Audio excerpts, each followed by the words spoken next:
Hello everyone, আসসালামু আলাইকুম। আপনারা সবাই কেমন আছেন? আশা করি আপনারা সবাই ভালো আছেন আর আমরা অনেক অনেক ভালো আছি। এই ভিডিওটা কিন্তু ভোরের দিনকে বাড়ি ফেলার ভিডিও। এই যে দেখুন, আমি আঁশটা ভালো করে গরম পানি দিয়ে সাবা টাবা করে নিলাম। আঁশ সাবা করতে কিন্তু বহুত জুলুম, বহুত কষ্ট। প্রায় 2-3 ঘন্টা ধরে আমি লাহে লাহে লাহে লাহে একলা একলাই এই আঁশটা আমি সাবা করছি। আমার শাশুড়ি মেয়ে কিন্তু আঁশ কও মুরগি কও কোনটাই বাঁচা হারে না, কাটাও হারে না। এই জন্য তো সব কাম আমারই করা লাগে, এটাই আমার ভেজাল। তো আমি এখনকার দেখুন যে ভালো করে আঁশটা ভালো করে পরিষ্কার করে পুইরা টুইরা একবার মাংস টাংস বানাইয়ে আদা রসুন পেঁয়াজ কিছু বাটা চাল না সব সিলাই টিলাই আমি রেডি করে এখন আই বললাম মাছের মাংস রান্নার নিগে।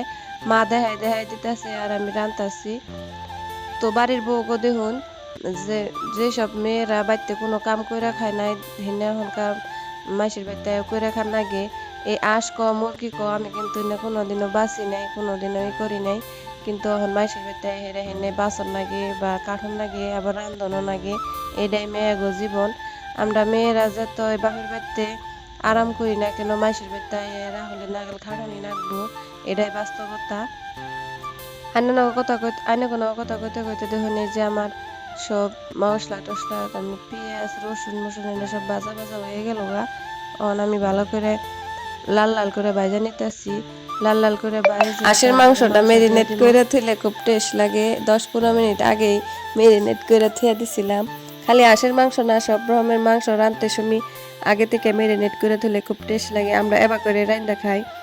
তারপরে এই যে দেখুন হাঁসের মাংসটা ঢাকা দিয়ে একদম থেয়ে দিলাম, জানি হাওয়া বাতাস বাইরে যাওয়ার না পারে, বাসনাটা আর কি তরকারির ভিতরেই থাকে।